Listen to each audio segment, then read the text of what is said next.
What have been your big cash windfalls in your career? What are the moments?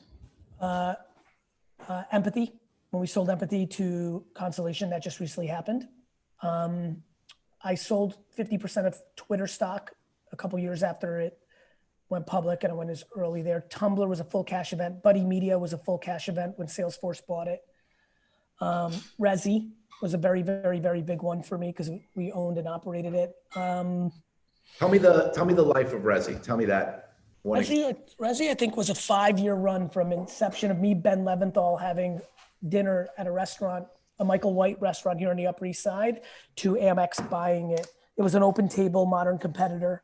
And then really all my chips are still in, like, I haven't sold a single share of Facebook. I haven't, I have Uber. Like I have a lot of Wall Street stock that I got in early. And then I have a ton, and then really my business, right? Like I earn from, my books, to talk about wealth creation. Like I've got 5 New York Times best New York Times selling books that annuity all the time and had big advances. Speaking is lucrative for me. Obviously I lost all that this year, but I make 6 figures per speech. It adds up. If you're on the road and do 20, 30 of them a year, it adds up quick.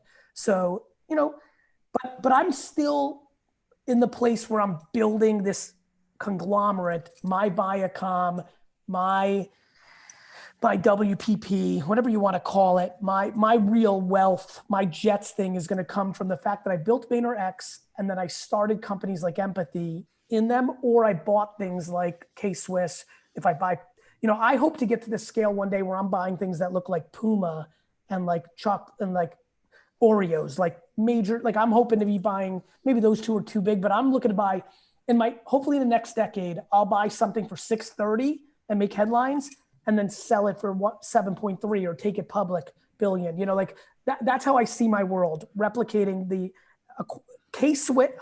I'm showing my cards. People just don't see it. I did the K-Swiss thing.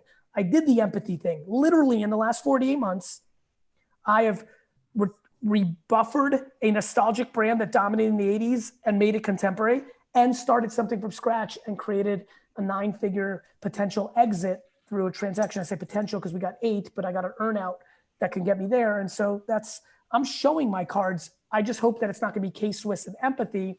I hope the next thing is I start an Axe body spray or a Chips Ahoy competitor from 0 to $1 billion. And I hope it's not K-Swiss. I hope it's Converse. I buy a Converse, the whole thing, and then run it for a decade. Do you want to go public with your holdings company? No, I don't think I can be a publicly traded CEO. There's too much that I'm too crazy about that I want to be independent. Like I don't need to be on a earnings call every 90 days and have like students analyze if I'm doing the right shit. I understand that. Yeah, I'm not going to win their game. I'm an investor, meaning I lose money a lot to win the end game. Yeah. So I don't need my stock going from 24 to 13 and my board being mad at me when I'm like, fuck all of you. I'm going to take this to 200. Shut the fuck up and let's go. And people, I don't like short-term economics. I don't like that behavior. And so I don't build businesses to flip them, even though I've had some because the timing's been right and it's been right. And so I just don't think I would do well in a public. I don't think that's my strength. That's back to self-awareness. This is where I admire people that are good at it. I don't think I'd be good at it. I think I'd get antsy.